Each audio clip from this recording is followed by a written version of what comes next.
महानुभाव, आचार्य भगवान समझा रहे थे और किसी का नाम नहीं लिया। संसार में आत्मा की मीमांसा करने वाले, उसकी चर्चा करने वाले भिन्न भिन्न लोग हैं और फिर उसको फॉलो करने वाले भी लोग हैं। ऐसे 363 मत चलाने वाले मारीची और उसकी ही परंपरा के वंशानुगत लोग बहुत हो गए। एक वस्तु में अनेक धर्म होते हैं। जो दर्शन किसी एक धर्म को लेकर ही उस वस्तु का निर्णय कर लेता है, तो आचार्य भगवान कह रहे हैं वो एकांतवादी है, वो परमार्थवादी नहीं है। जैसे कि किसी को कुछ आत्मा का पता ही नहीं है, तो वो कर्म को ही आत्मा, कोई नो कर्म को ही आत्मा, कोई राग द्वेष परिणाम जो जन्म ले रहे हैं उसको आत्मा, ऐसे भिन्न भिन्न प्रकार से, कितने प्रकार से लोग क्या क्या इसको रूप दे सकते हैं और दिया है। कोई ज्ञान शून्य आत्मा मानता है, कोई ज्ञान मात्र को आत्मा मानता है, कोई ज्ञान और आत्मा भिन्न भिन्न तत्व हैं। जब शून्य हो जाते हैं, ज्ञान शून्य हो जाते हैं तो उसको मुक्ति मानते हैं। तो अनेक प्रकार से लोगों ने इसकी मीमांसाएं की हैं, चर्चाएं की हैं। आचार्य भगवान कहते हैं एक पक्ष से स्वीकारने पर वह वस्तु विवादित हो जाती है। उसको अनेकांश से स्वीकार कीजिए, अनेक पक्षों से देखिए, तो वो बात घटित हो जाती है। ठीक है ना। ये आज गाथा नंबर 44 में कह रहे हैं कि कल हमने जितना भी पढ़ा था ये सब भाव कैसे हैं। एदे सव्वे भावहा पोगल दव्य परिणामने पन्ना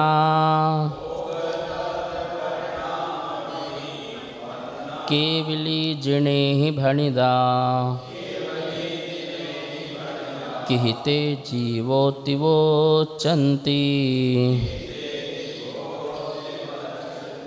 बोले एदे सभ्य भावा, ये सभी भाव। कौन से भाव? चाहे पुद्गल द्रव्य संबंधी भाव हो या पुद्गल को द्रव्य के निमित्त से होने वाले आत्मा के जो भाव हो। पुद्गल द्रव्य के भाव मतलब कर्म, 8 कर्म, 9 कर्म, शरीर आदि, जिसको वो जीव मानता था, अथवा उसके निमित्त से उत्पन्न होने वाले आत्मा के जो राग द्वेष परिणाम, वो वाले भी भाव, उन सबको एक कैटेगरी में डाल दिया। कौन से? पोगल दव्य परिणाम निपन्ना। कैसे कह दिया? ये सभी भाव पोद्गल द्रव्य परिणाम से निपन्ना उत्पन्न हुए हैं। किससे हुए हैं? पोद्गल द्रव्य के परिणाम से, परिणमन से क्या हुए हैं? निष्पन्न हुए हैं।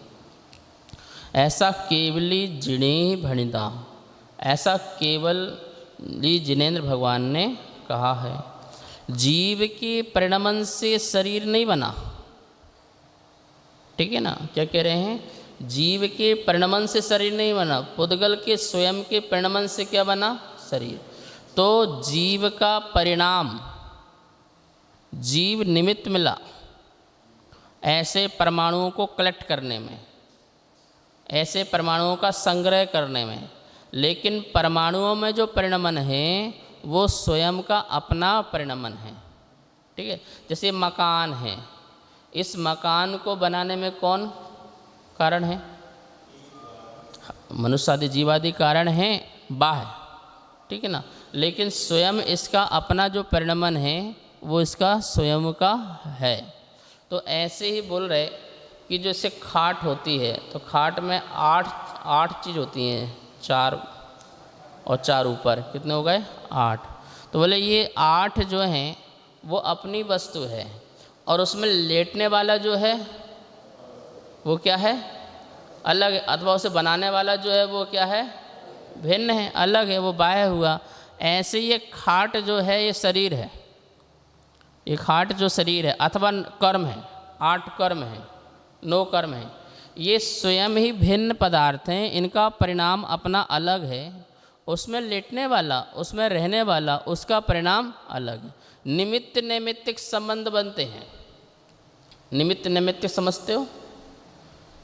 जैसे कर्म निमित्त हो तो आत्मा नैमित्तिक हो जाएगी, और जब आत्मा निमित्त हो तो कर्म नैमित्तिक हो जाएगी, नैमित्तिक हो जाएगी। जैसे कुम्हार निमित्त है तो घड़ा नैमित्तिक हो जाएगा, कि कुम्हार के निमित्त से घड़ा रूप आकार बना, तो घड़ा क्या हो गया? वो नैमित्तिक हो गया, ठीक है ना। और घड़ा निमित्त है, मिट्टी निमित्त है, तो कुम्हार क्या हो जाएगा? वो उसके कुम्हार के जो परिणाम हो रहे हैं, बनाते समय जो भाव हो रहे हैं, तो कौन निमित्त है? अच्छा बनाऊं, गोल बनाऊं, ऐसा बनाऊं, वैसा बनाऊं, इसमें एक करूं, इसमें वे करूं, तो इसमें कौन निमित्त है? पर पदार्थ। तो पर पदार्थ निमित्त है ऐसे परिणाम के लिए, तो वो पर पदार्थ हो गया निमित्त। नैमित्तिक कौन हो गया? ठीक है ना, ये बात कहना चाह रहे। मैंने तुम्हें कुछ कहा और तुम में कुछ परिवर्तन होने लगा, तो मैं कौन कहलाया? आप क्या हो गए? आपने कुछ कहा और मुझ में परिवर्तन होने लग जाए, ठीक है ना, तो मैं क्या हो गया? नैमित्तिक। निमित्त के अनुसार होने वाला कार्य, निमित्त के अनुसार होने वाला कार्य। जैसे कर्म का उदय आया, असाता कर्म का उदय आया, तो पौदलिक कर्म क्या हुआ? निमित्त। और आत्मा उस समय सुख दुख का वेदन करे, राग द्वेष परिणाम करे, तो वो आत्मा कैसे हो जाएगी? उस समय नैमित्तिक हो जाएगी। कौन से हो जाएगी? नैमित्तिक। और आत्मा भाव करे, क्या करे? जैसे कोई वस्तु को देख करके आत्मा राग द्वेष करे, तो आत्मा क्या हो गई? निमित्त। और उससे जो वस्तु पर सामने वाली थी या कर्म बंधने लगा, वो नैमित्तिक हो जाएगा। तो इस प्रकार से निमित्त नैमित्तिक का संबंध चलता है, ठीक है ना। तो ये संबंध कैसा है? बाह्य संबंध है। कैसा संबंध है ये? बाह्य। अंतरंग में तो कारण निमित्त और कार्य निमित्त एक ही वस्तु होती है। क्या होती है? बाह्य में कारण कोई है, कार्य कोई है। किसमें हो रहा है?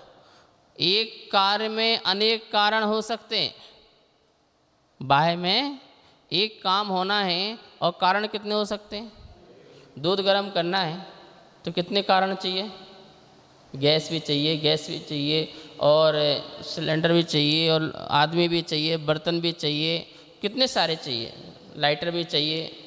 तो कारण अनेक और कार्य एक। तो कारण और कार्य भिन्न भिन्न है ना, उसको कहते हैं निमित्त नैमित्तिक संबंध, ठीक है ना। लेकिन उपादान के दो भेद करते हैं, निमित्त उपादान, कारण उपादान और कार्य उपादान। क्या बोले? कारण उपादान और कार्य। स्वयं ही कारण है और स्वयं ही कार्य है। जब ये बात कहते हैं तो एक द्रव्य से बात चलती है। किस बात से चलती है? एक। क्योंकि जो कारण है फल भी उसी को मिले, जो करता है कर्ता का फल भी उसी को मिले, वो कर्म, ठीक है ना। मैंने किसी से द्वेष किया तो द्वेष का जो फल है दुख रूप, वो किसको मिला? वो मुझे मिला। तो द्वेष करने वाला कर्ता कौन?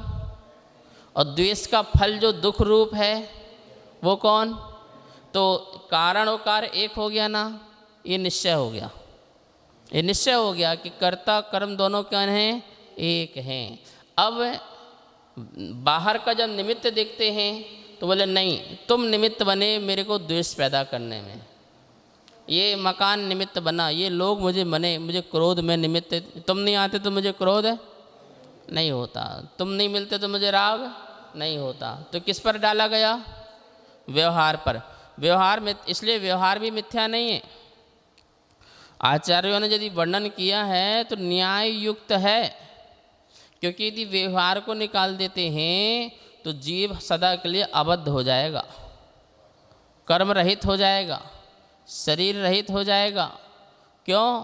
फिर किसके लिए उपाय मुक्ति का? जब निश्चय से ही जीव अबद्ध हो जाएगा, ठीक है ना, पर को निमित्त मानेगा ही नहीं, तो कैसा हो जाएगा जीव? फिर उपाय, मुक्ति का उपाय करने का पुरुषार्थ ही क्या हो जाएगा? समाप्त हो जाएगा। अरे मैं अबद्ध हूँ, मैं अपना कर्म करता हूँ, कोई मुझ में कारण नहीं है। तो इस प्रकार से जीव संसार अवस्था में ही अबद्ध हो जाएगा, मुक्ति का उपाय बंद हो जाएगा। इसलिए न्याय संगत है व्यवहार। कैसा है? न्याय संगत है कि पर के निमित्त से। लेकिन आचार्यगण यहाँ ये समझा रहे हैं, ये जितने भी भाव हैं कैसे हैं? पुद्गल द्रव्यमय हैं। मतलब कर्म का जो परिणमन है वो तो पुद्गलमय है ही है, शरीर का जो परिणमन है वो भी कैसा है? पुद्गलमय है ही है। बोले इसके निमित्त से उत्पन्न होने वाले जो भाव हैं जीव के, राग द्वेष मोह, बोले उन भावों को भी किसकी कैटेगरी में डाल दिया? क्योंकि जो पीछे की 3-4 गाथा थी ना, उसमें क्या आया था? कोई जीव राग द्वेष आत्मा को कोई जीव मानता है, कोई नौकर्म को जीव मानता है, कोई कर्म को जीव मानता है। और उस सभी गाथाओं की एक गाथा समरी गाथा है। वो कह रहे हैं कि ये सभी भाव, ऐसा सब्बा भावहा, ये सभी भाव कैसे हैं? पुद्गल द्रव्यमय हैं। इसका मतलब राग भी पुद्गल हो गया, द्वेष भी पुद्गल हो गया, मोह भी पुद्गल हो गया, कर्म भी पुद्गल हो गया, नो कर्म भी। तो तेरा कौन सा भाव है? जो वीतराग परिणाम, शांत स्वभाव, क्षमता स्वभाव, ये सब कैसा है? ये किसका परिणाम है? ये जीव का परिणाम है। मतलब कि अशुद्धता को ग्रहण नहीं कर रहे हैं। अशुद्धता को ग्रहण क्यों नहीं कर रहे हैं? बोले अशुद्धता किसके निमित्त से जन्म लिया? तो बोले कोई ना कोई संसार में मुझे निमित्त मिला और मैंने उसको देख कर के अच्छे बुरे के परिणाम बनाए, ये मेरा है ऐसा परिणाम बनाया। तो बोले जिसके निमित्त से ऐसे परिणाम हुए हैं, बोले इस परिणाम को भी उस निमित्त में ही डाल दो। है जीव के कर्मबंध के कारण हैं, संसार के कारण हैं, लेकिन तेरे स्वभाव रूप परिणाम नहीं हैं। क्यों? क्योंकि तू पराधीन होकर के ऐसे परिणाम कर रहा है, तो किसी को अवलंबन लेकर के ऐसे परिणाम कर रहा है। और जो तू किसी को अवलंबन लेके ऐसे परिणाम करेगा, वो तेरा स्वाभाविक स्वाधीन परिणाम नहीं कहलाएगा। जो तेरी समदृष्टि है, जो तेरी वीतराग दृष्टि है, प्रत्येक पदार्थ में समता का परिणाम है, वो जो स्वाभाविक परिणाम है वो किसका परिणाम है? वो तेरा है। मतलब कुछ पदार्थ तेरे ज्ञान में आए, ज्ञान गे को जाने पर ज्ञान में गे प्रवेश ना करे, ठीक है ना, ज्ञाया को गे एक ना हो, ठीक है, कदापि होते नहीं हैं, लेकिन ममत्व परिणाम से एक हो जाते हैं, राग परिणाम से कथनचित एक हो जाते हैं, द्वेष परिणाम से कथनचित एक हो जाते हैं। तो बोले होते नहीं हैं, लेकिन हमारे ही अशुद्ध परिणाम से एकत्वपना हो जाता है। तो बोले वो गे जो वस्तुएं हैं मेरे से भिन्न हैं, वो गे वस्तु मेरे ज्ञान का विषय बने। जो वितरागी मुनिराज आदि हैं, उनके ज्ञान में भी तो गे आता है, उनके ज्ञान में भी क्या आता है? गे आता है। जब तक प्रमत्त अवस्था होती है मुनिराज की छठम गुण स्थान में, उनमें भी ममेदम परिणाम हो सकता है। भावलिंगी मुनिराज भी कह सकते हैं यह मेरा मंदिर है, ये हमारा मंदिर है, ये हमारे भगवान हैं, ये हमारा शास्त्र है। ऐसा भावलिंगी मुनिराज भी भगवान से राग करके ये हमारे महावीर स्वामी हैं, ये हमारे गुरुदेव हैं, ये हमारे शास्त्र हैं।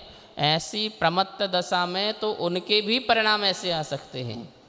लेकिन एक कैटेगरी और है अप्रमत्त अवस्था। जब ये विकल्प भी नहीं आता है तो बोले वो अप्रमत्त अवस्था के जो परिणाम हैं वो उनके वीतराग परिणाम हैं, वो समदृष्टि परिणाम हैं। बोले उसमें नियम से कर्म निजरा होती है, आत्मा परद्रव्य से भिन्न होना प्रारंभ हो जाती है। तो ये कह रहे हैं कि जब मैं ऐसा कहूँ ये मेरे भगवान हैं या मेरे गुरु हैं, तो ये भी भाव जो हैं शुभ भाव हैं। कौन से भाव हैं? ये शुभ भाव हैं, शुद्ध भाव नहीं हैं। लेकिन आचार्य कुंद कुंद यहाँ ना शुभ कह रहे हैं और ना अशुभ कह रहे हैं, और ये भी नहीं कह रहे हैं कि तुम ऐसे भाव नहीं करो, पर ये कह रहे हैं कि इस भाव को सब पुद्गल द्रव्य परिणाम समझो। कौन सा समझो? क्यों? क्योंकि इसमें प्रशस्त का निमित्त मिला हुआ है, तो ये प्रशस्त परिणाम तुम्हारे लिए है, तुम्हारे पुद्गल द्रव्यमय हैं। ऐसे अप्रशस्त परिणाम भी तुम्हारे कैसे हैं? पुद्गल द्रव्य का ही परिणाम समझो, दोनों द्रव्य। क्यों? क्योंकि इसमें कोई न कोई निमित्त जरूर मिला हुआ है।